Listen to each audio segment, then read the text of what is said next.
Chante avec moi. Quand je marche, oh, quand je marche dans la vallée de l'ombre de la mort, moi je ne craindrai aucun mal. Car il est avec moi.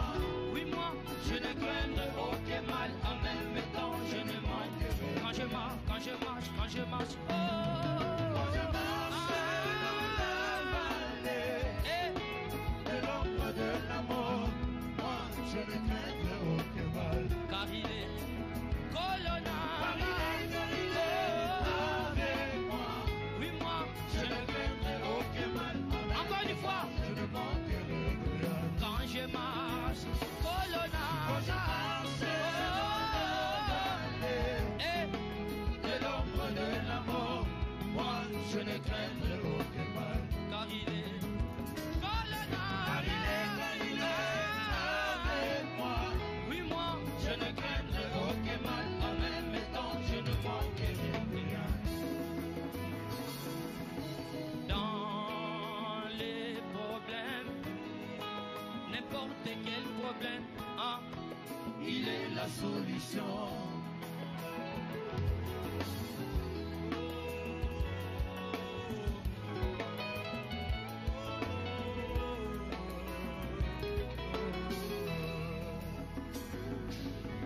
Dans la maladie, il est la guérison. Il est Jéhovah Rapha. Si je lui dis Seigneur Jésus, guéris-moi, il ne le fera pas, car il m'a dit active ta foi. Go, go. Quand je marche dans la vallée de l'ombre de la mort, moi je ne craindrai aucun mal. Car il est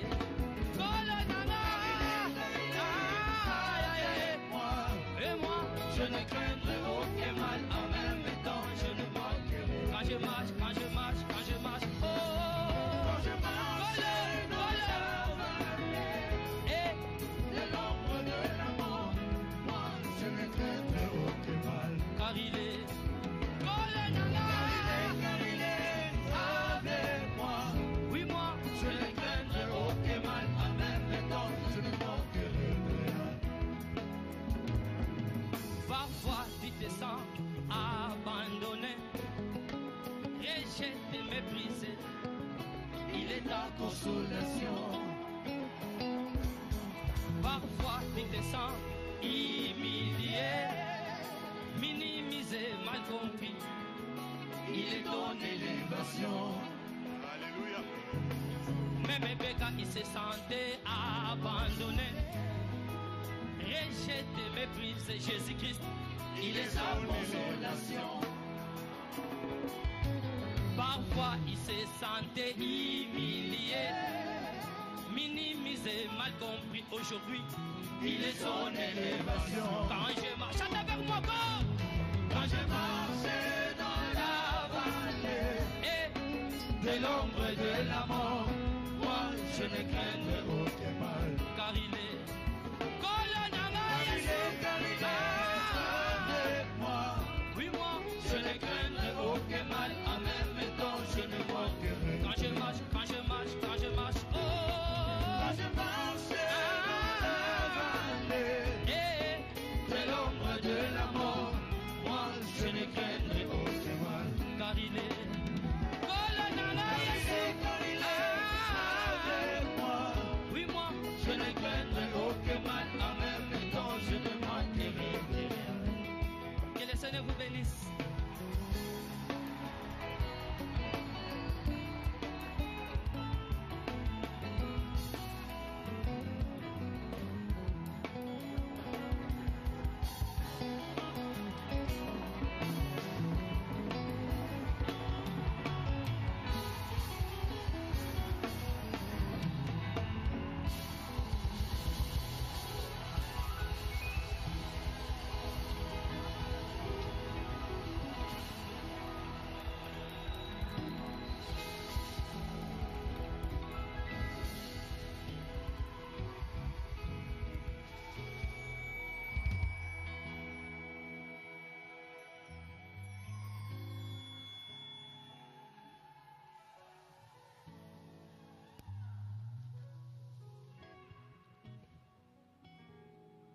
Mais il a tellement bien chanté. Ayembi kitoko mingi.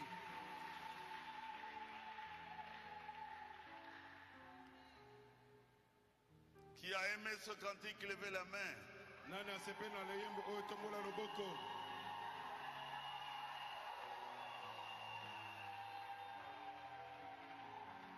Moi aussi j'ai aimé. Ngape nasepeli nango. Vous savez, ne craignez rien. Oyebi kobanga eloko te. Dieu est avec toi. Nzambe azali elongo na yo.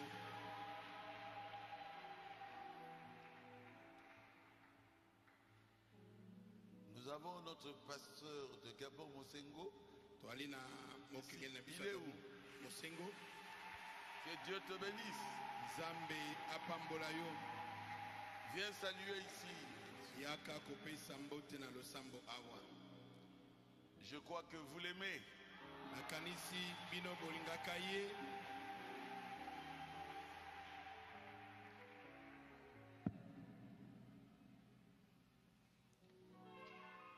Le micro.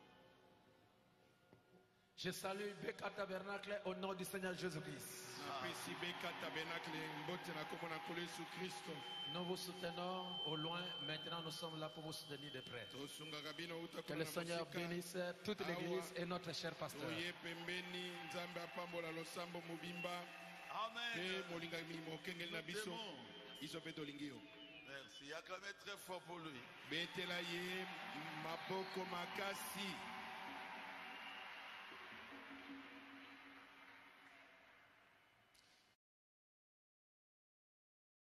Vous levez, nous allons lire la parole de Dieu. Bokoki kotelema tokotanga iloba na Nzambe.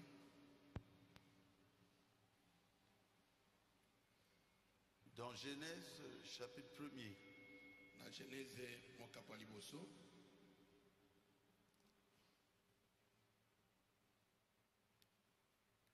Le verset 26. Njela tuko mibale na motuba. Puis Dieu dit, faisons l'homme à notre image, selon notre ressemblance, et qu'il domine sur les poissons de la mer, sur les oiseaux du ciel, sur le bétail, sur toute la terre, et sur tous les reptiles qui rampent sur la terre.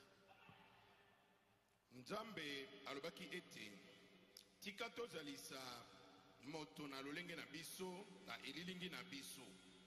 Mpe tika ete bazala na bokonzi na likolo na mbisi na mai, mpe na likolo na ndeke na likolo, mpe na likolo na nyama nyonso, mpe likolo na mokili mobimba, mpe likolo na biloko nyonso bikolandanaka na mokili. Dieu créa l'homme à son image. Il le créa à l'image de Dieu. Bongo, Il créa l'homme et la femme. bongo Nzambe azalisaki moto na elilingi na ye penza. Na elilingi na Nzambe azalisaki ye. Azalisaki bango mobali pe mwasi. Dieu les bénit. Et Dieu leur dit, soyez féconds, multipliez, remplissez la terre et assujettissez-la et dominez sur tous les poissons de la mer, sur les oiseaux du ciel, sur tout animal qui se meurt sur la terre. Nzambe pe apambolaki bango, pe Nzambe alobelaki bango eti bobotaka mpe bozala na kobota mingi, mpe botondisa mokili, mpe botia yango na nse na bino, mpe bozala na bokonzi na likolo na mbisi na mai, mpe na ndeke na likolo, mpe likolo na nyama nyonso na bomoi ikotambolaka na mokili. Seigneur Jésus, Kolo Yesu.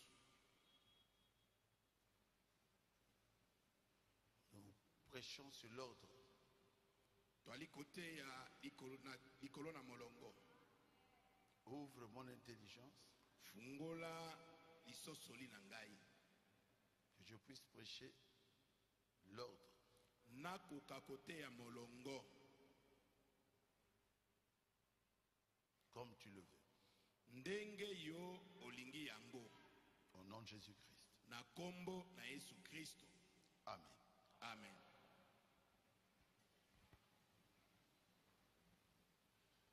Il faut que je vous dise la vérité. Esengeli nalobela bino solo.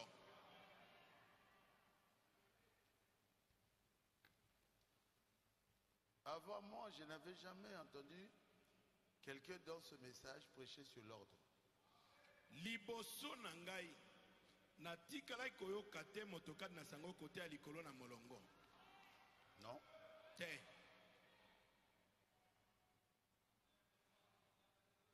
Sur l'ordre, surtout, je veux dire l'ordre de la nature, dans la nature. Nalingi mingi koloba likolo na molongo kadi na ekelamu. Qui avait entendu déjà quelqu'un prêcher là-dessus? Nani ayokaka yango liboso na nga motokote ya yango. Tombola loboko.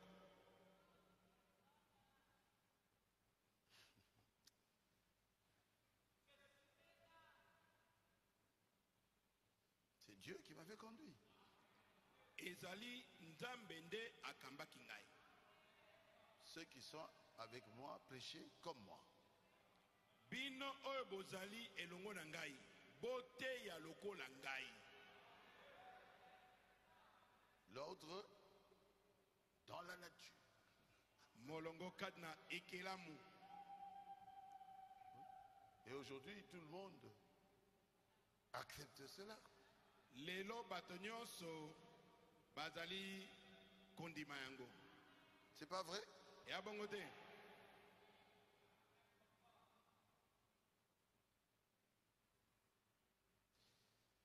Et avant moi, je n'ai jamais entendu quelqu'un prêcher sur l'ordre dans la société. Liboso ngai na te ya yango natikala koyoka moto kote ya likona molongo kati na bato to na mokili te. C'est ce que vous entendrez aujourd'hui. Ezali oyo bino bokoyoka lelo. L'ordre dans la société. Molongo kati na bato. Ce n'est pas la relève, ça. Oyo ezali mokita na mokuma mosala te. Non, c'est l'ordre dans la société. Oyo ezali molongo kati na bato. C'est Dieu qui ouvre mon intelligence pour que je prêche ainsi. Nzambe nde afungolaka mayele na ngai po ete na te ya boye.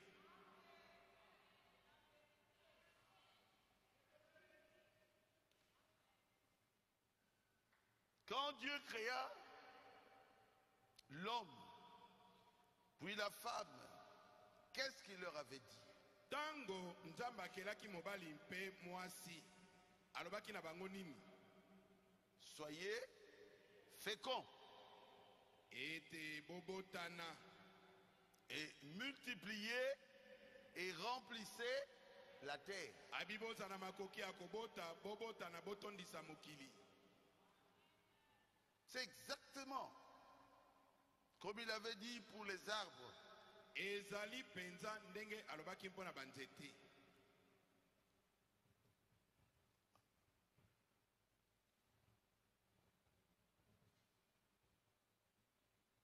Il avait dit ceci, que la terre produise de la verdure, de l'herbe portant de la sémence, des arbres fruités donnant du fruit selon leur espèce. Alobaki ete mabele ebota matiti ebota banzete oyo ekobota mbuma oyo ekobota na kokokana to kolanda na lolenge na yango. Et ayant en eux leur sémence sur la terre. Pe oyo ekozala na mimboto to nkona na yango kati na yango awa na mokili. Et cela fut fait, fut ainsi. Mpe esalemaki bobele bongo. Dieu ne créera plus un arbre, cet arbre-là. Non, c'est fini. L'arbre a la capacité de se reproduire. Nzambe akokela lisusu nzete te nzete mosusu te. Nzete yango moko ezali na makoki ya komibotana. Un manguier Nzete ya manga a la capacité de se reproduire. ezali na makoki ya kobotana. Dieu ne viendra plus pour dire, alors, je vais créer un autre manguier. Non, non. Nzambe akoya te mpo alobe te ngai na kobota nzete ya manga na okela Non. nzete ya manga mosusu te. Le manguier a en lui-même Nzete ya manga kati na ye moko la capacité de se reproduire azali, selon son espèce. azali na makoki ya kobotana kolandana na lolenge na ye. Et quand il a créé les hommes, Pe tango aye kokela bato il ne va pas créer d'autres hommes.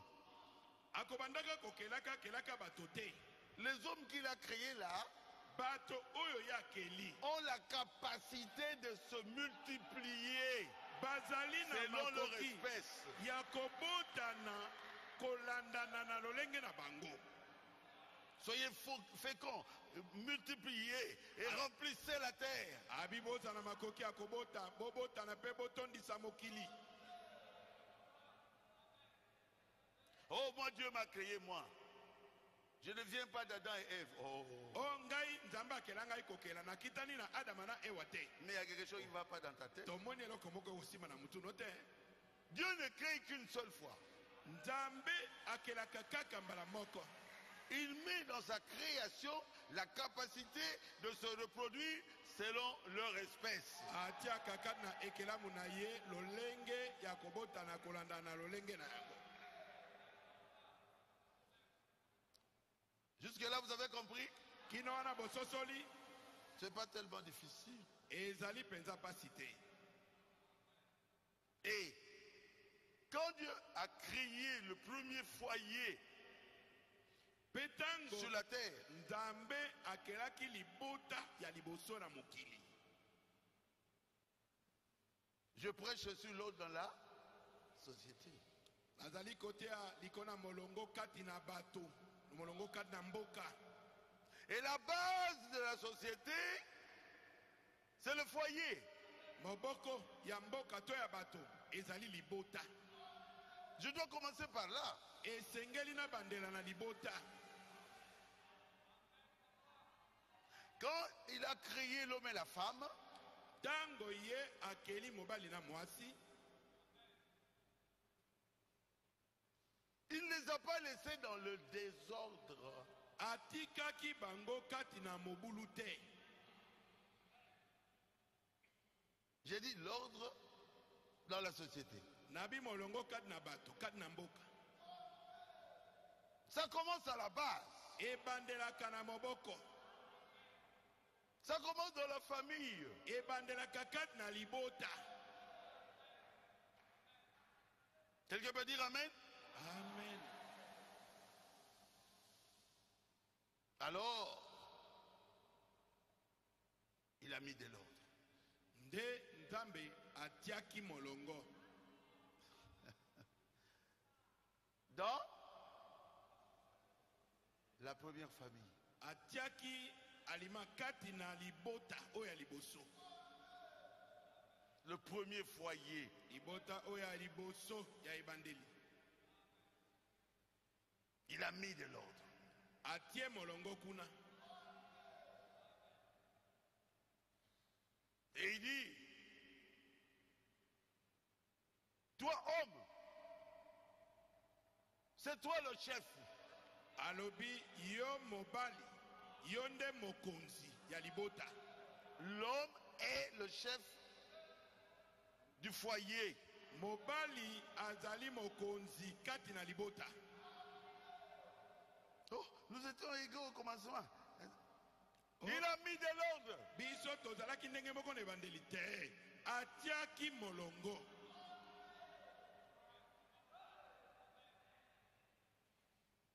Est-ce que c'est vrai? Est-ce que c'est solo? Le chef doit utiliser son autorité. mokonzi asengeli kosalela kibokonzi na ye. Ah Seigneur. Moi je pense que ce que je prêche est la vérité. Ngai na banzi ete o nazote ezali solo. Romains 11. Baroma mokapo ya zomi na moko. Non, 1 Corinthiens 11. Bakorinti mokapo ya zomi na moko. Il dit qui est le chef dans le foyer. Ali kotalisa nani azali mokonzi kati na ndaku. Le verset 3. Nzela misato. Je veux cependant que vous sachiez que Christ est le chef de tout homme. Que l'homme est le chef de la femme. Nalingi ete boyeba ete Kristo yende mokonzi ya mobali nyonso. Mpe mobali yende mokonzi ya mwasi. Ça, ce n'est pas l'ordre. Wana molongo te. C'est l'ordre. Ezali molongo. Oh, nous sommes égaux. Non, vous n'êtes pas égaux. Oh, biso nyonso toza na mosanda moko te. Bozali na mosanda moko te. Ma soeur, Ndeko nanga mwasi. si tu es marié, Soki aussi obala. tu dois obéir à cet ordre. Esengeli oto sa molongo oyo. Si tu es chrétienne, Soki ozali mo Kristo. ton chef, Mokonzi na yo. c'est...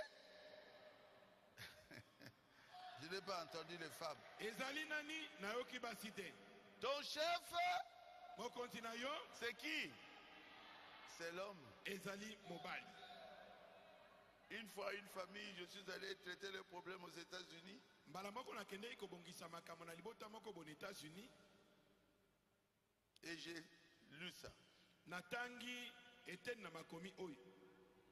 Et la femme, ma soeur, ma fille, m'a dit, Bongo ndeko mwasi mwana nga mwasi oyo azaki wana lobi. donc une chrétienne quoi. Aza mo Kristo na lingi na loba. Il dit, tu crois ça? Alobi na ngai yo ondimaka makambo oyo. Que l'homme est le chef de la femme? Ete mobali nde mokonzi ya mwasi. Oh.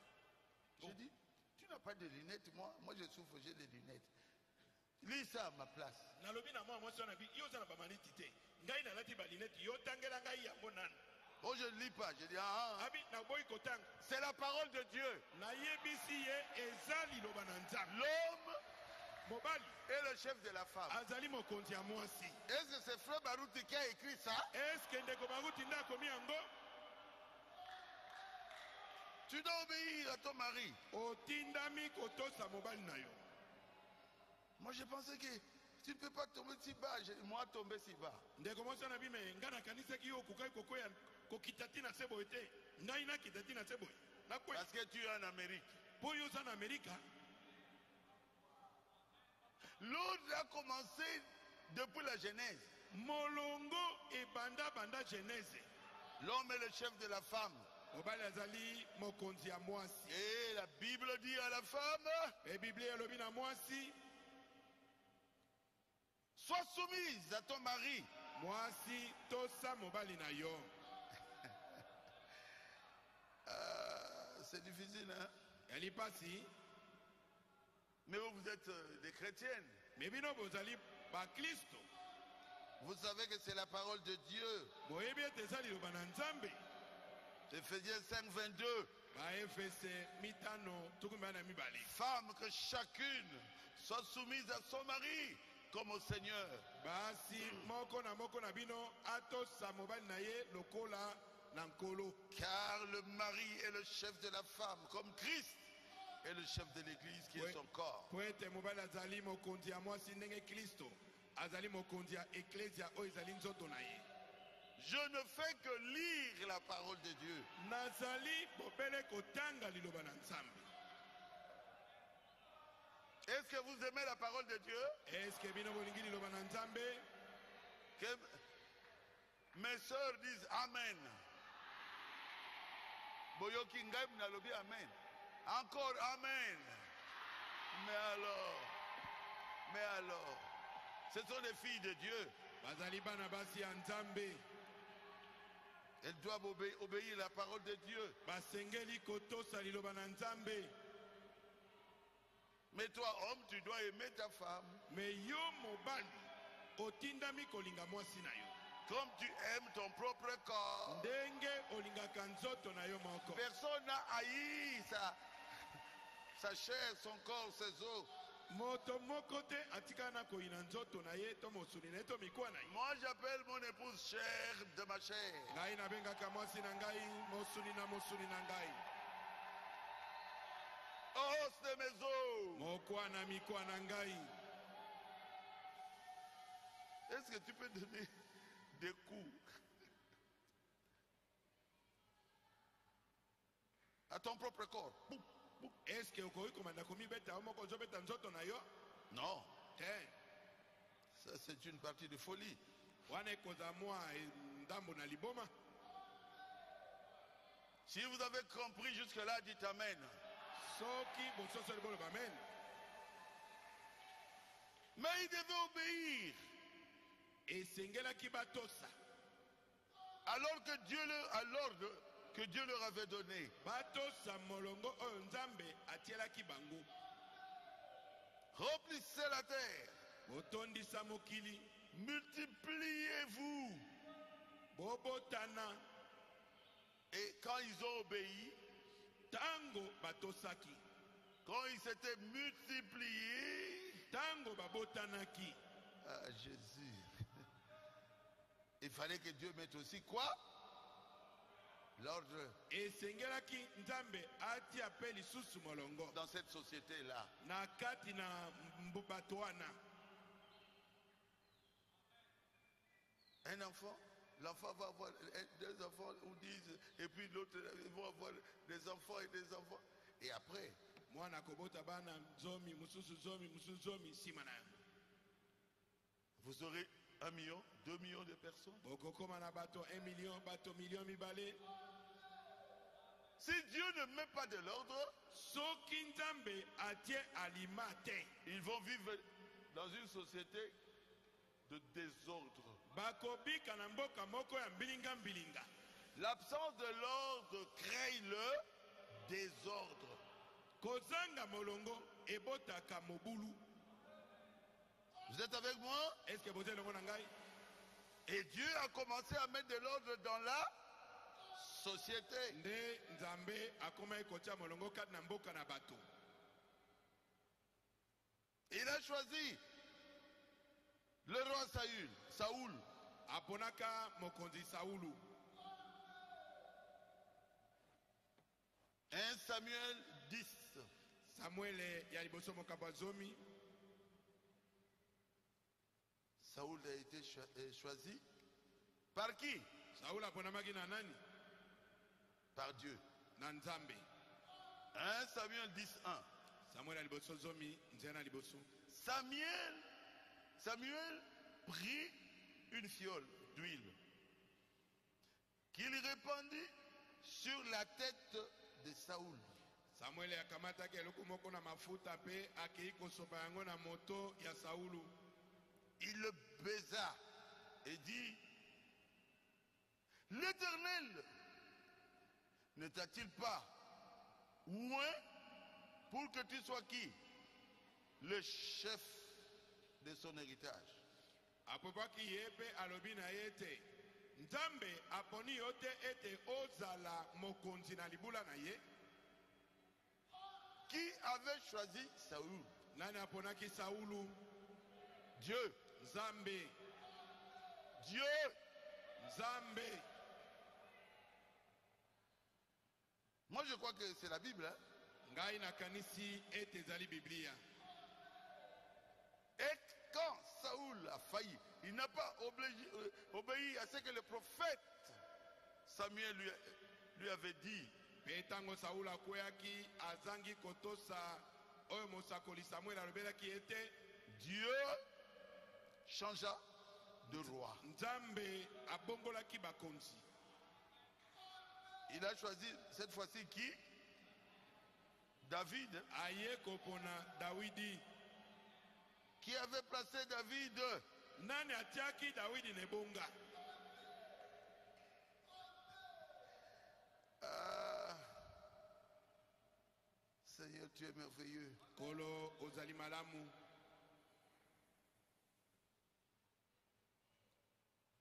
Samuel 16 dit ceci au verset 1er. Samuel ezemi na motoba ebibo na molongo na ngo liboso. L'Éternel dit à Samuel, Yawe alobaki na Samuel, quand cesseras-tu de pleurer sur Saoul? tango nini yo kubanda kolela liko na Saulu? Je l'ai rejeté Ngai nasili koboya ye. afin qu'il ne règne plus sur Israël. Natinete aza suna bokonzi liko na Israel ete. Remplis ta corne d'huile Tondisa lisekeno na mafuta. et va, je t'enverrai chez Esaïe. Kenda Isaïe. na kotinda ona ndako na Isai.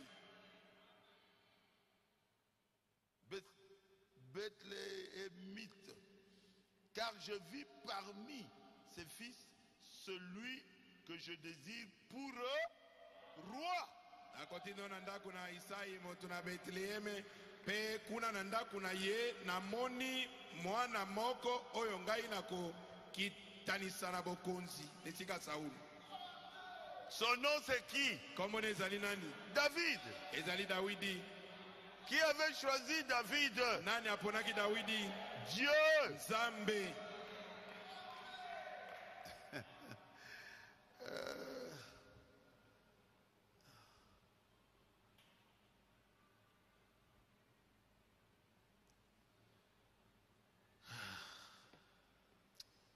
C'est quel verset encore là? 16, hein? Il dit ceci. Abiboy. L'Éternel dit à Samuel, Yahweh alobaki na Samuel, lève-toi, telema, où est-le? pakola ye, Car c'est lui. po ete ezali nde ye. Au verset 13, il dit, Nzela zo na msado lobi. Samuel prit la corne d'huile Samuel akamataki liseke ya mafuta et loignit au milieu de ses frères. pe apakoli ye na kati ya bandeko. Et l'esprit de l'Éternel saisit David Pe molimo na Yahweh esimbaki Dawidi à partir de ce jour uta mokolo yango et dans la suite. kino mikolo milandaki. Qui a placé David? Nani atiaki Dawidi na bokonzi? Nzambe. C'est Dieu, non? Yali Nzambe. C'est Dieu. Yali Nzambe. Ah, mes frères Barouti. Amen ndeko baruti. Frère Barouti, Ndeko baruti. je ne fais que lire. Ngai nazali bobele kotanga. La Bible dit ceci. Bible elobi boyi. Toute autorité vient de Dieu. Ete bokonzi nyonso euti na Nzambe. Vous êtes dans une société. Walikati na mboka na bato. Si l'autorité ne vient pas de Dieu, ce sont les Koulouna qui vont commencer à faire le désordre dans les pays. Soki bokonzi ya mboka wana euti na Nzambe te, bakuluna nde mutu babanda kokonza bino. Les bandits. Babandi. Il faut que l'autorité vienne de Dieu. Esengeli bokonzi euta na Nzambe.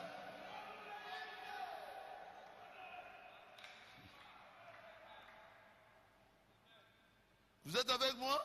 Ozele mwana ngai. C'est Dieu qui plaçait le roi.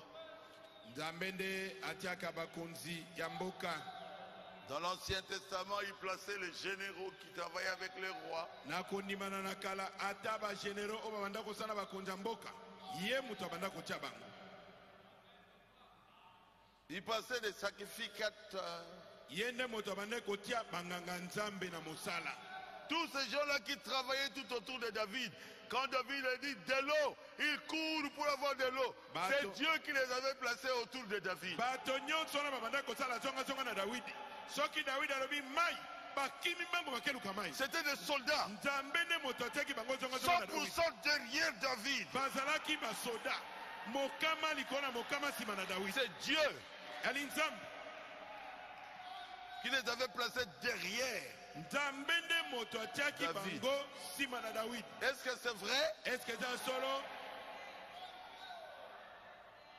Oh, je ne comprends pas. Je ne parle pas l'anglais ici. Lingala nde eza traduction.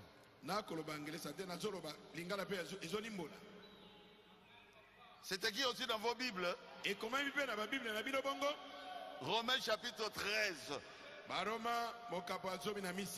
Même les juges, les magistrats, c'est Dieu qui les place là.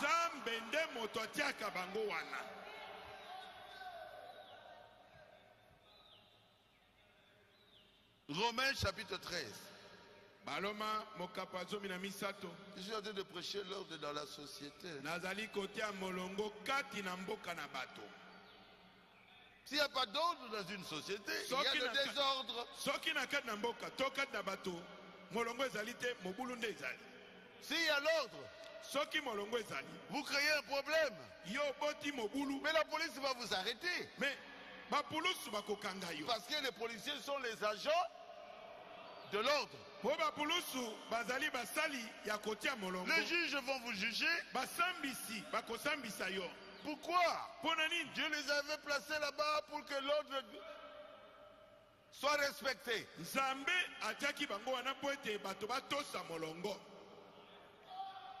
On peut lire. Nous lisons au nom du Seigneur Jésus. Romains 13, 1. Que toute personne soit soumise aux autorités supérieures.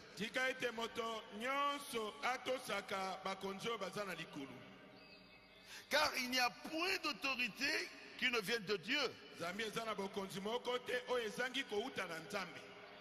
Et les autorités qui existent ont été instituées de Dieu. C'est écrit comme ça dans vos Bibles aussi. C'est écrit comme ça dans vos Bibles. C'est Baruti qui a écrit ça dans la Bible. Ici c'est Paul qui a écrit. Pour les chrétiens. L'évangile c'est pour les chrétiens. Je crois qu'ici vous êtes des chrétiens.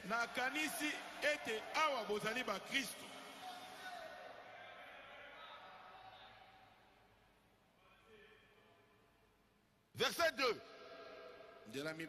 C'est pourquoi celui qui s'oppose à l'autorité résiste à qui? À l'ordre que Dieu a établi. Yangwana oyo azali kotombokela bakonzi, azali kotombokela molongo oyo nzambe yemoko abongisi. Et ceux qui résistent attireront une condamnation sur eux-mêmes. Pe ba oyo bakotomboka bakomi yesela etumbu likolo na bango moko. 4. Le magistrat est serviteur de Dieu. Mosambisi bato azali mosali na nzambe. Pour ton bien. Pona bolamu na yo. Amen. Amen. Le magistrat est serviteur de qui? De Dieu. Juge azali mosambisi aza mosali na nzambe. Pour ton bien. Pona bolamu na yo. Amen. Amen. Tu cherches pas de problème. Le magistrat ne va pas t'arrêter. Yosoko luki kobota mindondo te. Eta okanga ote? Le magistrat n'est pas là pour juger un innocent. Asambisi bato bazali wana te pona kosambisa moto ya zangi kosali kambo. Si tu crées des problèmes, c'est ton problème à toi. Soki yo luki makambo matali yo. Le magistrat est serviteur de Dieu pour ton bien. Mosambisi bato aza mosali na nzambe pona bolamu na yo.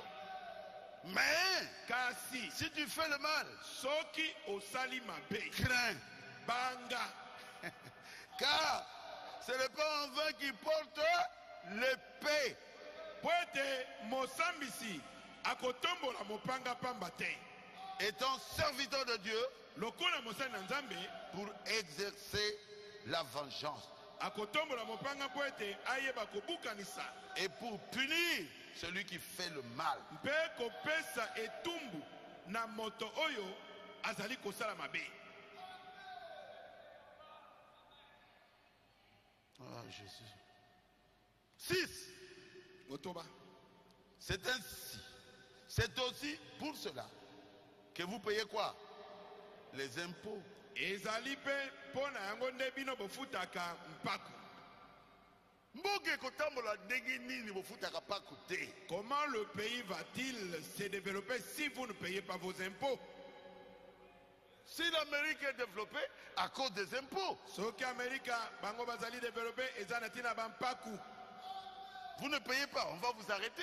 Soko futite bakangi Je yo. crois que c'est comme ça. La kanisa za bongo.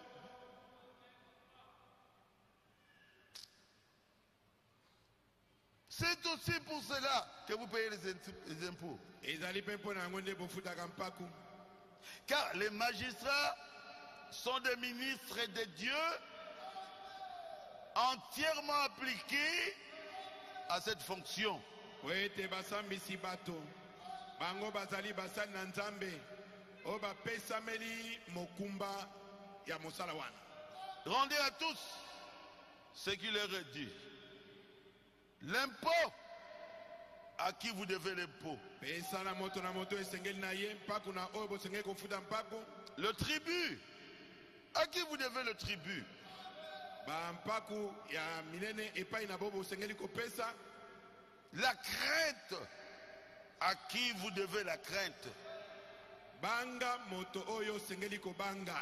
L'honneur à qui vous devez l'honneur. Pesa lokumu na moto ya sengeli na lokumu. Acclamez le Seigneur Jésus. Betela nkolo Yesu maboko.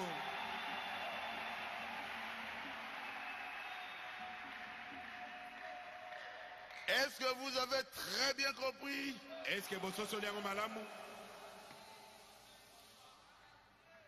Est-ce que c'est difficile? Est-ce que ezali pasi? Pour les chrétiens, ce n'est pas difficile. Wana mo Kristo ezali pasi te. Respectez le chef. Botosa mokonzi. Là où vous travaillez, Mokonzi esika yo saka mosala. il est le chef, Aza le mokonzi. directeur, Aza le directeur. chef de service. Aza chef de Vous service. êtes là. Yo mapekaka likolo. Quel genre de chrétien vous êtes? Yo mo Kristo ya lolenge nini?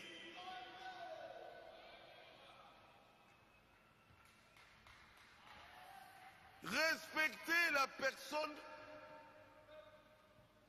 qui est votre chef dans l'entreprise. Tosa moto. Oyo azali mokonzi na yo kati na kompani. Lui-même va dire, ah, ça c'est un chrétien. Ye moko akoloba, oh, oyo aza penza mo Kristo. Ne le critiquez pas. Kotonga ye te. Quand il n'est pas là, Soki azali te. dit, oh, tu sais, le chef ici, le chef ici, le chef ici. Mais on va lui rapporter ça. Bakokenda kobetele lisolo. On va lui dire ce que vous avez dit en secret. Bakoyebisa ye likambo yo olobaki na nkuku. Il même de chasser du service. Likama na eza na yo babengano na mosala. Respectez Tosa. votre chef Tosa mokonzi na yo. dans l'armée. Na mapinga. La discipline des alimboumboté. Tu es chrétien, respecte la discipline de l'armée. Discipline eza bohumbu te oza mo Kristo. Tosa discipline oyo ya mapinga. C'est tout. Esili. Faut pas avoir de problème avec le chef. Vous êtes dans l'armée, c'est pas bien. Koluka makambo na mokonzi te. Ozali kati na mapinga eza malamu te. C'est clair. Ya polele. Ne volez pas. Koyiba te. On vous place dans une très bonne place. Et vous gérez beaucoup d'argent. Batio nesika moko malamu.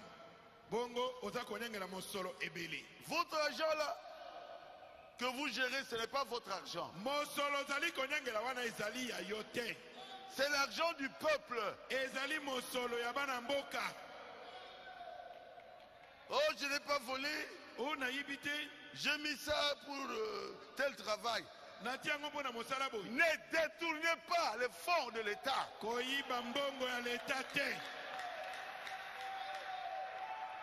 Quand vous détournez cet argent-là, vous mettez ça à un autre travail, notre projet, même si c'est pour le bien de la société, mais vous l'avez détourné.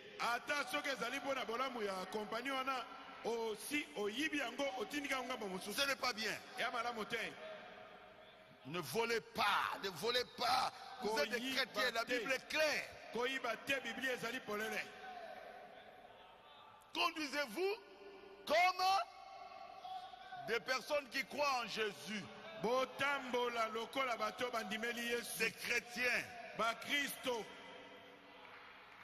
Ça donnera de l'honneur à Jésus-Christ. Et votre église sera honorée.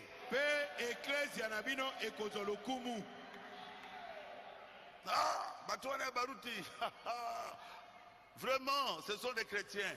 Ils diront, mais ces gens de Baruti-là, solo présent Christ. Quand vous engagez un chrétien, vraiment, vous pouvez dormir très bien sur vos deux oreilles.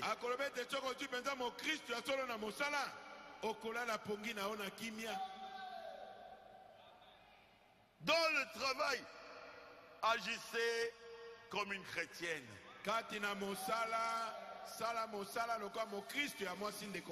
Souvent,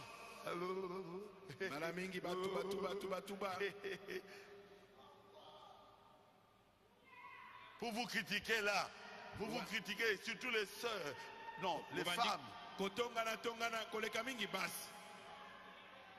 Dans la société, qui font des clics, qui font des rassemblements. Tu es chrétien. Tu es chrétienne. N'entre pas dans ces histoires-là. Quand il commence à critiquer, tu quittes ce lieu-là.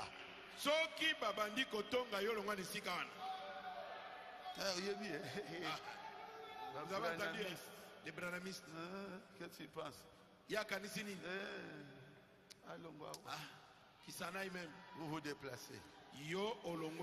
Acclamez le Seigneur Jésus.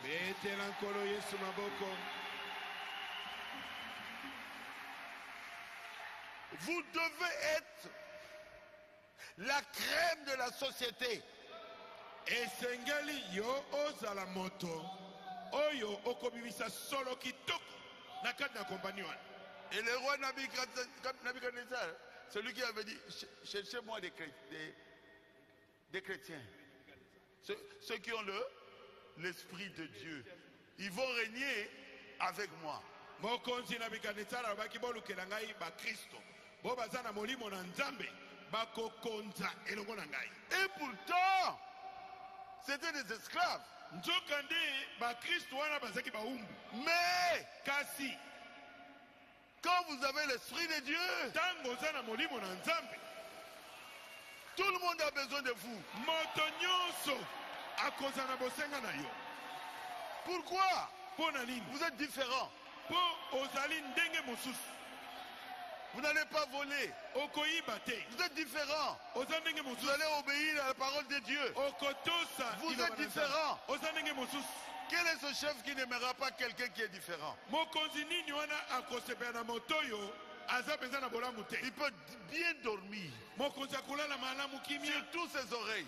Tous ses deux oreilles. Il sait qu'il n'y aura pas de problème.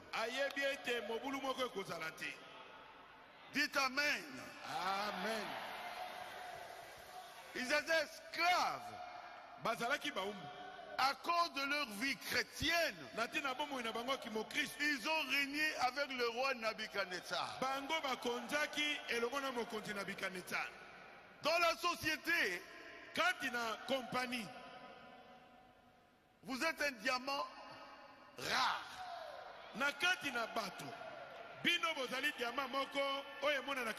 Rare. Rare. Ils ont besoin de nous.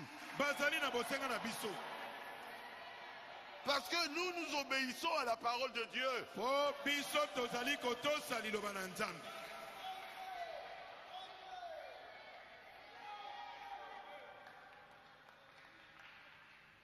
Nous ne pouvons que faire du bien. Biso tokosala kaka malamu. On a besoin de vous.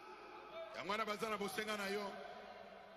N'entre pas dans ces groupes-là, ces rassemblements-là. Kokota kana lisanga na bato wana te. Des critiqueurs, Ya batongi wana. des provocateurs. Ya baluki makambo. N'entre pas. Batumoli N'y na entre bato. pas. Kokota kuna te. Qui se provoquent eux-mêmes. Bami tumola na bango moko. Qu'on ne te retrouve pas parmi ces gens-là, Bakutoka na bato wana te. qui sont des ennemis entre eux dans une société. Po bazali koyina na kati na bango moko na kati na Nous société. devons avoir l'amour. Esengeli biso tozala bolingo. Aussi longtemps que cela dépend de vous, Na tango nyonso ezali kotalela yo. soyez en paix avec tout le monde. Zala na kimia na bato nyonso.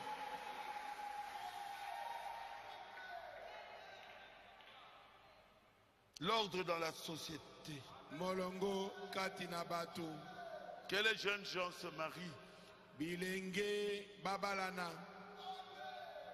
Deux fiançailles. C'est pas bien. Un jeune homme avec deux fiancés. Yo elenge mobali. Okendo zana babandani mibale. Eza malamu te. Deux fiancés, deux sœurs. Yo ozobandela bana basi mibale na mbala moko. Oh, elle-même. Oh bango balingi ngai. Est-ce que tu es vraiment un chrétien? Est-ce que ozali un solo mo Christ?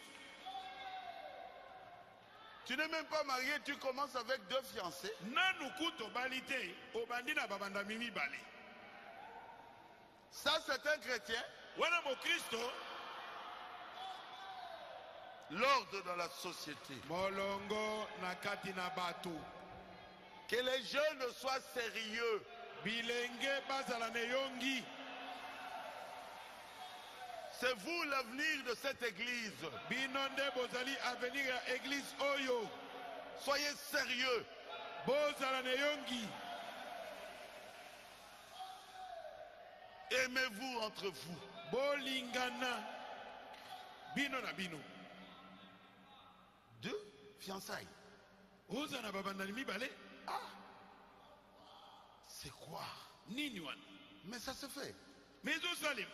Je vous dis la vérité, ça se fait. Nazolobela bino solo ezosalema.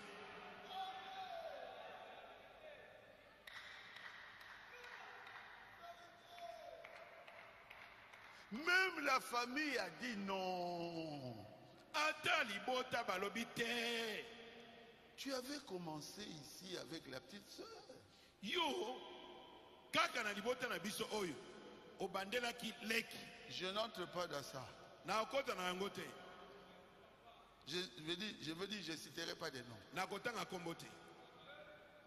Tu es venu pour prendre en mariage la grande sœur. Sikoyo oyeli suna libala olingi ozwa yaya. Il passait Barouti. Pasteur Mbumbu.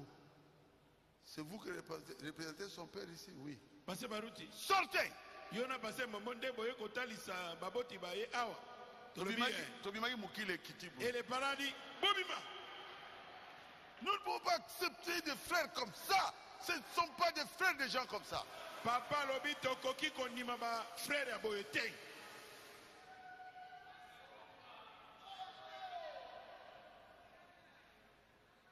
Jeunes gens, Bilenge. pas de fiançailles académiques. Makambo ya ba fiancé académique ezalité. Oh, je t'aime.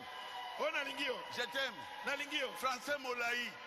Avec de longs discours.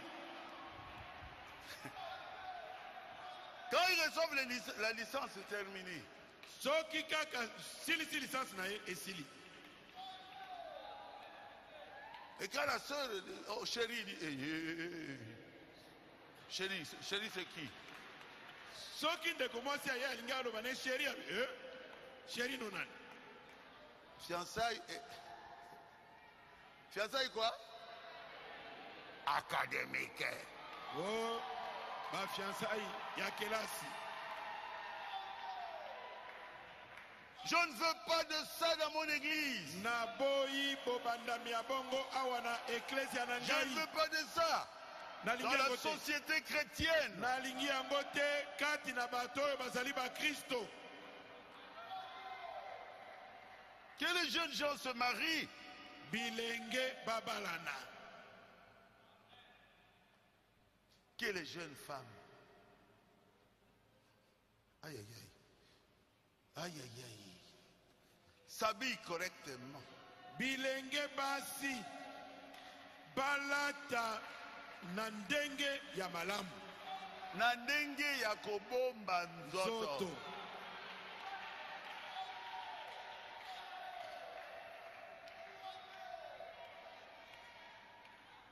Vous avez bien écouté, hein? Bolandi malamu, hein? Nayoki amen.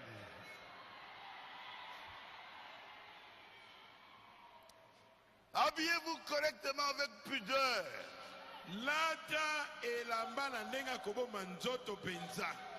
Kozanga bosoni. Bolobi amen. Mama fo yoki. Bana yo abasi balobi amen. Alors vous ne serez pas choqués. Ne soyez pas des Oudjana. Bozala ba ujana te.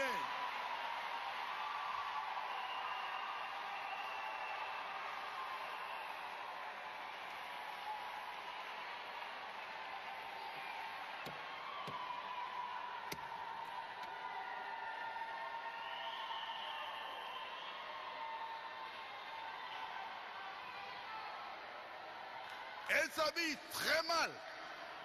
Balata kamabe. Leur fonction, c'est de séduire les hommes. Mosala na bango ezali ya kokwesa mibali. Je vous assure, quand vous voyez Oudjana, tournez le regard. Ne regardez pas deux fois. Soki omoni ujana longola misuno kotale mbala mibale te.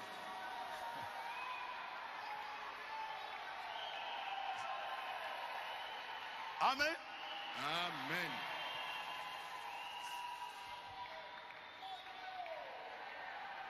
Ata tata na ye. Akomisa ye mobali na ye. Même si l'homme a l'âge de son père, elle ne craint pas. Elle le prend pour son mari. Oudjana. Vous irez en enfer si vous ne laissez pas ça. Boko kendali feloso botiki mosala wanate. C'est une violence faite à l'homme. Ezali violence faite à l'homme.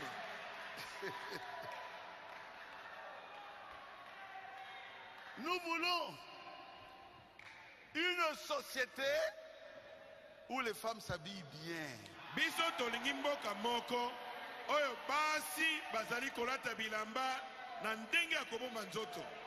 C'est pour cela que je suis en train de vous éduquer. Yango na ngai nazali kobokola bino. Éduquer une femme, Kobokola mwasi. c'est éduquer toute une nation. Ezali kobokola mboka mobimba.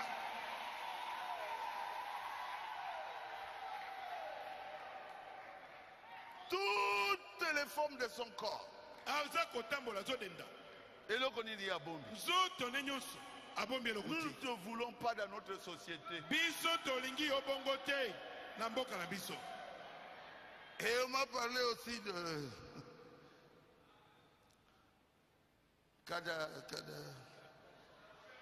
Kardashian.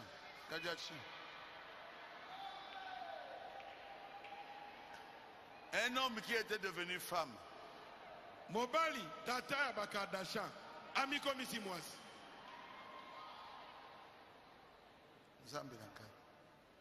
Quelle tenue! Molato nini oyo bakardashan baza kolata? J'ai tout ça ici. Naza na nyonso ba Une fille de Dieu peut s'habiller comme ça? Est-ce que mwana mwasi na nzambe akoki kolata lokola bakardashan boy? Un tricot qui devient une robe qui... Hein? qui monte sur les cours. Ne suivez pas comme modèle les Kardashiens. Vous avez un chien dans son côté. Robe azali kolata tricot ekangi nzoto mombati na se kuna ezolakisa banzoto nyonso. Bolanda modèle wana ya bakardashien te. Je crois que vous le savez. Nakanisi boyebi yango. Qui connaît cette histoire des Kardashians? Levez la main. Nani ayebi makambo wana ya bakardashien? Mon Dieu, ayez pitié de mes filles. Nzambe yokela bana nga basi mawa. Vous êtes des chrétiennes. Bino bozali ba Kristo. Et non des Kardashiennes. Bozali ba Kardashian te. Vous êtes d'accord avec moi? Est-ce que bozali elongo na ngai? Merci beaucoup. Natondi bino mingi. Comment? Avilir les femmes jusqu'à ce niveau. Kokomisa basi pamba. Kino na lolenge wana. Vous vendez quoi? Ozotika nini?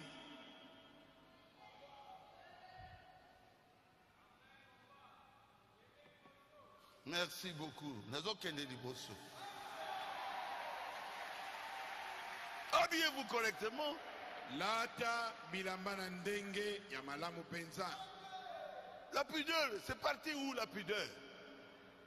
Bosoni. Ils n'ont pas la pudeur. Boza soni. Bozali koyoka yango te. Ata muki. Ne les regardez pas deux fois, tournez le regard.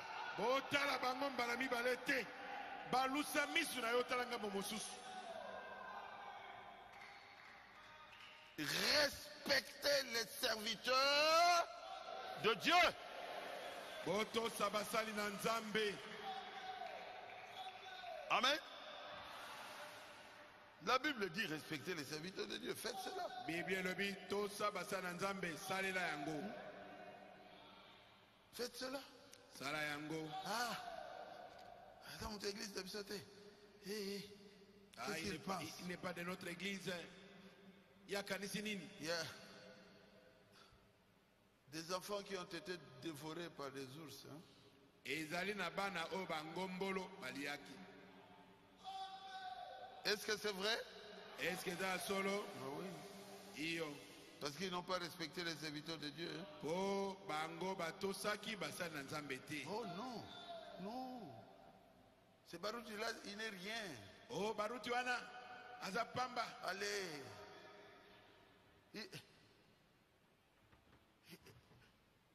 Élie dit qu'il est successeur. Élisée dit qu'il est successeur d'Élie. Elisa wana lobi yende moto akitani Elia na musala. Mais nos parents nous ont dit que c'est fou. Mais babot na biso babi na biso te zalokuta. Et ils ont poursuivi Élisée dans la rue. Babandi kolanda Elisa bazo finga ye. Libandi. Tata libandi. Tata libandi. Tata libandi. Libandi. Tata libandi. La Bible dit Élisée se retourna. Bible le bien te Elisa abaluka. Et Pe les regarda. atali bango. Et il a dit Pe alobi Seigneur, kolo que deux ours sortent d'ici et dévorent ses enfants. Ebimawa Eliabanoy. Un prophète en colère. Mosakoli nakanda. C'était combien d'enfants? 20? Combien? 42 enfants dévorés par ces deux. Bana tokomine inambali. Baliami na bangombolo. Et Frère Branham a dit, si les parents avaient dit à ses enfants de respecter les serviteurs de Dieu, ces enfants seraient vivants encore longtemps. Ndeko bana mabiete soki baboti na bana wana. Balobelaki bango ete batosa basali na nzambe. Mbele baumeli subomo molai na lobiko na bango. Il a dit que c'est lui qui fait la relève. Alobiete yende moto azali kozwa mokumba mosala. Quel est le problème de ces parents-là? Sikoyo ya tata wana na kati eza nini? 42 morts. Bana bakufi tukumine na babali. Vous devez respecter les serviteurs de Dieu. Botinda miko memi ya basali na Nzambe. Oh Jésus. Est-ce que je dis la vérité? Est-ce que nalobi ya solo? C'est dans 2 Rois 2. Yalina mikonzi ya mibale, mokapo ya mibale. Versets 23 et 24. Ndela tukumbale na misato tukumbale na mine. C'est triste, triste. Yalimawa. Ils ont été dévorés. Bango baliamaki na bangombolo. Seigneur, Onkolo. ne fais pas la même chose avec moi, Seigneur. Kosala ndenge moko na ngai te nkolo. Je pardonne. Naza kolimbisa. Je pardonne. Naza kolimbisa. Un serviteur de Dieu, Mosali na Nzambe. c'est un prophète. Azali mosakoli. Faites attention Keba à la colère d'un prophète. nakanda ya mosakoli. Ça, c'est pas moi. Hein. Wana ezangate. Frère Madame dit tout prédicateur, c'est un. Ndeko bana mabiete motei nyonso azali mosakoli. C'est vrai? Eza solo. Commençons au verset 23. Tobanda na ndela tukumbana na misato. Il monta de là à Bethel. Abutaki longo wana kokende na Betele. Et comme il cheminait la montée, Lokola azaki kokoba na komata. des adolescents sortirent de la ville Bilenge mibali babimi na mboka. et se moquèrent de lui. Babandi kotiola ye koseka ye. Et lui disaient, Azoloba na ye. monte, chauve, Abitata libandi mata. monte, chauve. Tata libandi mata. Il se retourna Abalukaki. pour les regarder Pona kotala bango. et il les maudit au nom de l'Éternel. Pe alakeli bango mabe na kombo na Yahweh. Alors 2 ours sortirent de la forêt Bongo ngombolo mibale ebimi na Nzambe. et déchirèrent 42 enfants E de pasoli ces bana adolescents tu bilenge tukumine ina babale. bien bouffés. Bali bango malamu. Il était vraiment un prophète. Il a créé 2 ours Alaki penza mosakoli akeli bangombolo mibale. dans sa colère. Na kanda na ye. Respectez les serviteurs de Dieu. Bomemi abasali na Nzambe. Amen. Une société où on ne respecte pas les serviteurs de Dieu, c'est une société maudite. Kati na mboka ya bato. Oyo bamemi akabasali na Nzambe te mboka wana elakelami mabe. Et quand un pays respecte les serviteurs de Dieu, c'est un pays béni. Petango mboka ezali ko memi abasali na Nzambe. Ezali mboka moko epambwami. Amen. Amen. Paul dit ceci Bola dans lobi boye. 1 Timothée 5, 17. Timothée liboso mitano zomi na sambo. Que les anciens qui dirigent bien Tikete bampako bazali ko kamba malamu. soient jugés dignes d'un double honneur. Basambi bapesamela lokumu ba mibale. Surtout ceux qui travaillent à la prédication et à l'enseignement. Koleka mingi bo bazali ko samosana kote ya pena kolakisa bato. La suite, vous allez lire vous-même. Oyo eza na se bokutanga bino moko. Où il dit, vous devez même leur donner de l'argent. Esika biete bosengeli kopesa bango ata mosolo. Binjadi, lève-toi. Tu étais avec moi au Brésil. Ozalaki nanga na Brésil. Est-ce qu'ils respectent les anciens? Est-ce que bamemi akabampaka? Hein? La Bible dit, Bible lobi respectez les personnes âgées. ete bomemi mibange. Je n'ai vu ça que là-bas. Ngai namonaki yango ka kuna na Brésil. Avant aux États-Unis, on respectait les personnes âgées. Liboso na États-Unis bazalaki kotosa mibange. Et dans les restaurants, Sobokoti na ba restaurant je mangeais sans payer. nazaki kolia pe nazofuta te. Mais ils ont enlevé ça. Balongoli yango. Tu as vu ça Omonaki yango au Brésil? na Brésil. Même les parkings, Ata na parking reste abitu. debout. Même dans les parkings, c'est marqué personnes âgées. ata na bisika ba parking bakomi awa esika mibange. J'ai dit, oh. Nalobi oh. Aux États-Unis, c'est les handicapés. Les États-Unis, On met des places pour les handicapés, pour les parkings. Là-bas, des places pour des personnes âgées. Batikela kamibange bisika. C'est pour cela qu'ils sont bénis. Yangwana bapambwami. Est-ce que c'est vrai? Est-ce que c'est solo? Respecter les personnes du troisième âge. Bomemia banunu ibange. Tu sais que nos enfants, nos mamans, maman Mwali m'avait dit, asseyez-vous. Yangonde maman Mwali aibisa kingai. Banga mikolo. Respecte le vieux, les vieilles personnes. Banga mikolo. Respecte le vieille personne. Quand vous voyez une vieille personne, ne l'injuriez pas. Dans une bonne société, on respecte les personnes âgées. Et moi, quand je voyais une personne âgée, je la respectais. Parce que maman Ongala m'avait dit de respecter les personnes âgées. Si les parents avaient éduqué ces enfants-là, les 42 jeunes gens n'allaient pas être tués.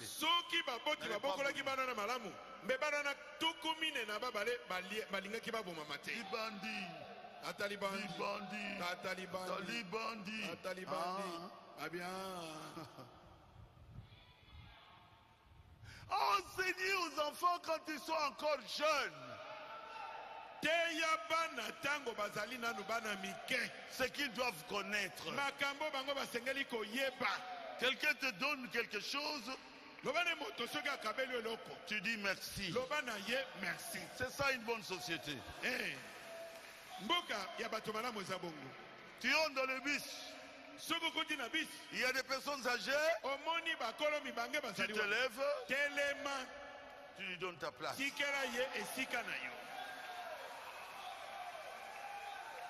Ça, c'est respecter les personnes âgées. Vous voyez un enfant là, le vieux veut venir, lui il court.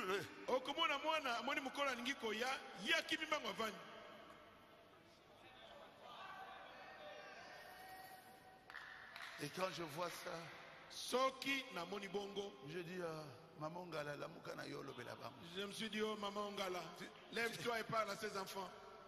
Tu as vu ça en Chine? Oh, le jeune cède la place. Nous, dans notre société, je veux que le jeune cède la place dans les bus aux personnes âgées. Nalingi ete bana mike bilenge bati ke la kabibange bisika. Je veux que ça soit une société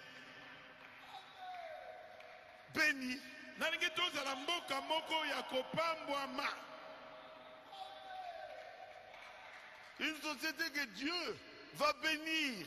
Nalingi mboka na biso ezala mboka moko nzambe akopambola. Respectez les handicapés. Bomenia ba handicapés. Faites du bien aux handicapés. Bosalela ba handicapés malamu. Aidez les pauvres. Bosunga babola. Vous aurez vos pagnes ici dimanche. Pourquoi? Je respecte les personnes âgées.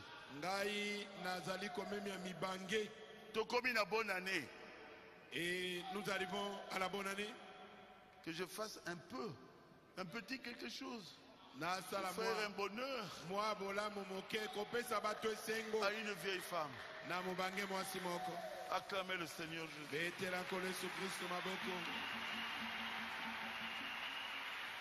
Yo pasteur, yo. Toi pasteur, on ne fait que te donner à toi seul. On ne peut pas même donner aux vieilles femmes. On ne peut même pas donner aux pauvres. Quel genre de société comme ça? Nous devons avoir l'amour les uns envers les autres. Boko ya basusu. Nous devons être une société pleine d'amour. Esenge tozala mboka bato moko batonda bolingo. Aux États-Unis, Les États-Unis, je voulais entrer. nangana kota. Mon sac est tombé. Saki nanga ya maboko kwe. J'ai vu un blanc qui a couru, Namoni mundele moko ayembang. jeune. Elenge Il a soulevé ça. atomboli yango. Je dis, Jésus, il faut que je prêche sur la société. Nalobi oh Yesu. Esengeli na te ya likolo na makambo etali Je me mboka. suis retourné, je lui ai dit, thank you, Na my balu son. nalobi na ye mwana ngai. Merci. Abinangai, you welcome. Alobi na ngai ete Un blanc, Voilà. totalement blanc. mundele penza mundele. Fais du bien. Sala malamu. Et Dieu sera content. Nzambe akosepela. Fais du bien à quelqu'un qui en a besoin. Salela moto aza na bosenga malamu. Et Dieu sera content. Nzambe akosepela. Souvent quand on voit les sorciers, Bamingi on voit les vieillards. bamingi so bato bamoni mibange akomi oseka ye. T'as vu cela? Regarde même ses yeux rouges. C'est un sorcier. C'est une sorcière. Aza ndoki ya mwasi. Tous les sorciers et tous les vieillards sont des sorciers. Mibange nyonso bakomi bandoki. Eh? Toi aussi tu deviendras vieux un jour. Yo pe okokoma mobange mokolo moko. Et Et on dira de toi que tu es sorcier. tu commences à fuir. Okobanda okima sikoba. Oh, Mais c'est quelle société ça? oyo mboka ya bato ndenge nini? Oh, ta mère est une sorcière. Oh, mama no azali ndoki. Bon, vase. Ce qui peut gagner lobby, mais maman oya yope aza sorcière. Yo mbeki. Okondima. Si j'ose dire que ta mère à toi aussi est une sorcière, vas-tu accepter cela? Maman oya bokoli yo sorcière. Ta mère nourricière, elle est sorcière. Pourquoi bomaki yote? Mais pourquoi elle ne t'a pas tué? C'est Moutombo. Que Dieu te bénisse. Et Caleb. C'est Caleb Moutombo, non? Pasteur Caleb, que Dieu te bénisse. Non, a consulté. Je ne te vois plus.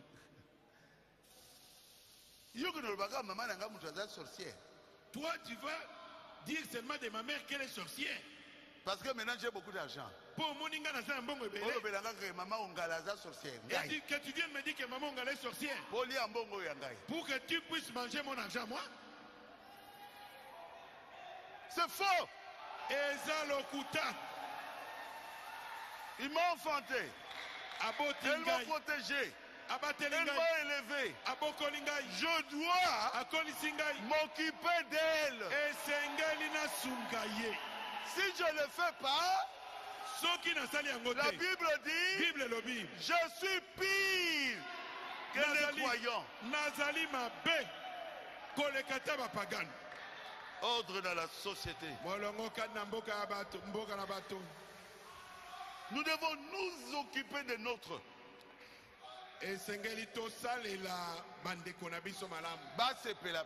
Pour qu'ils puissent se réjouir. Oh non, tous tes frères là sont des sorciers.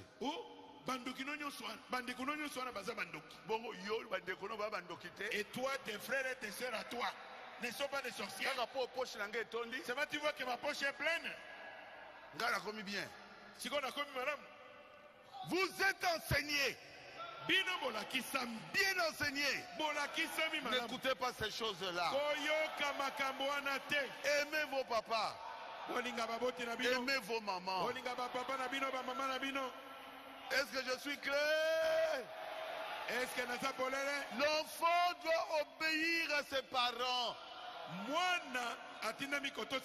Sinon, il n'aura pas une vie heureuse. Et il aura une vie courte. Ce sont mes parents. Bien que maman est assez à Koufa. Même si maman Moli est déjà morte. Mais je l'élève jusqu'à aujourd'hui. Mais qui ne m'a l'élevé na tombe la caille. Ce sont mes parents. Bazali baboti nangai. Oyayo neyayo. Tes parents à toi sont tes parents. Maman ya botinga mwali ongali. Ma mère est ma mère à moi, maman Mwali. Takosoko ba moninga. Eh, moi na maman Ndeni. Quand on me voit, on dit, mais c'est le fils de maman On Madeleine. connaissait même pas mon nom.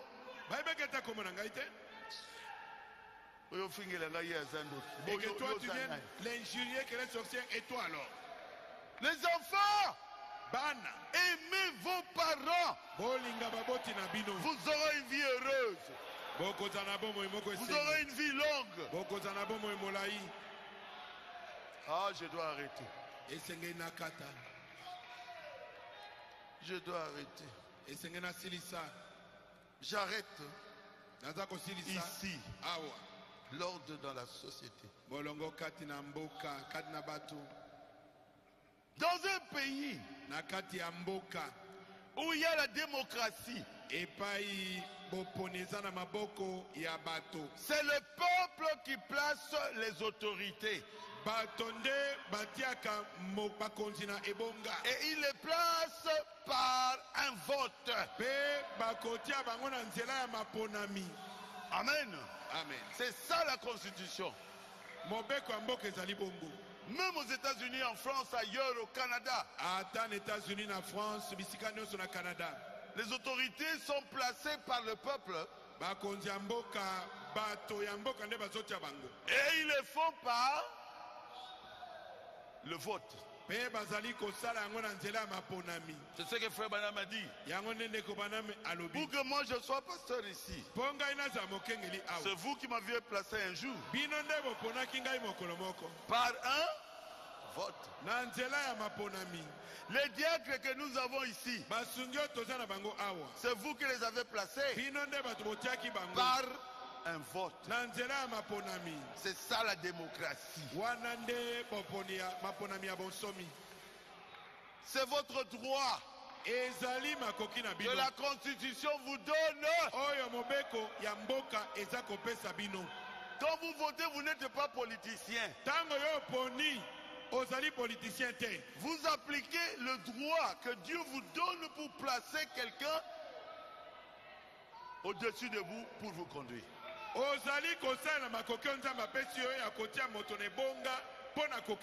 Est-ce que c'est la vérité? Est-ce que c'est un solo?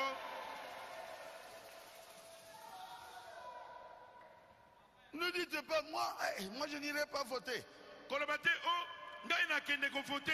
Rien ne va changer. Ah?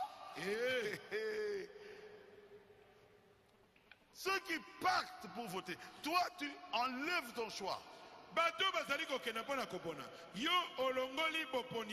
Peut-être que ta voix allait faire qu'un chrétien passe au pouvoir.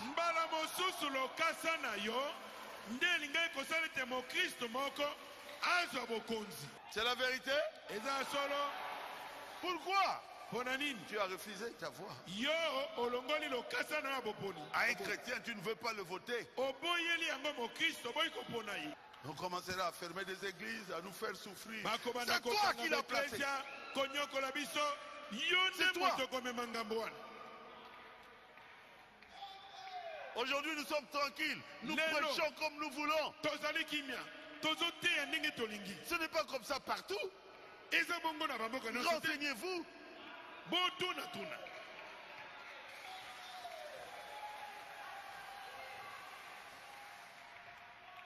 Priez pour que Dieu vous montre.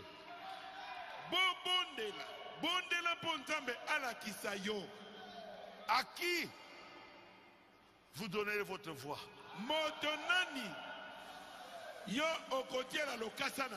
Votez un chrétien. Un chrétien. Donne ta voix à un chrétien. En Israël, ils ne négligent pas la politique. Parce qu'il y a des musulmans qui sont demeurés, qui sont là, comme Israéliens. Vous le savez? Alors il faut la campagne comme je fais ici. Na bongo basaka pe ba campagne ndenge na kosaka. Voter vraiment un vrai juif. Voter Pona un vrai muyuda juif. solo. Pona muyuda solo. Ils ont conquis le Parlement. Pe ba yuda ba zindambo monena parlement. J'étais au Parlement. Nalaki na parlement na bango. J'ai vu ce que nous avons mis là. Le chandelier. Namoni chandelier. On a pris des photos avec ma chère épouse. Tu étais là. Et on a causé avec eux. Ils ont dit, nous négligeons pas la politique. Nous sommes à 80% dans le Parlement.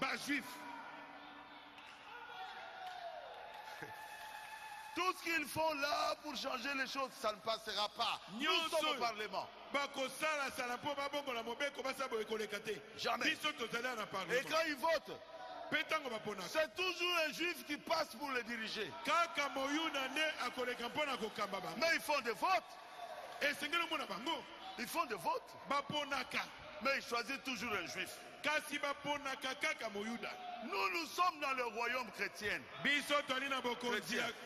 Votez un chrétien que Dieu placera sur votre cœur. Amen. Amen. C'est une grande opportunité que Dieu nous donne. Et nous sommes responsables si ça ne va pas. Parce que le pays RDC à 90% nous sommes chrétiens. Est-ce que c'est vrai? Est-ce que c'est solo? Je dois m'arrêter. Que Dieu vous bénisse. Il faut que ça soit un chrétien à la tête. Que Dieu vous bénisse. Le temps est passé, je dois partir. Levez-vous. Attaché à la attaché à la croix pour moi. Jésus, il a pris mon péché, il m'a délivré. Attaché à la croix pour moi. Attaché à la croix pour moi. Attaché à la croix pour moi. Jésus, il a pris mon péché, il m'a délivré. Attaché à la croix pour moi. Quel sauveur merveilleux je possède, et c'est sacrifié pour moi, et sa vie innocente il cède pour mourir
bamata na biso na likolo.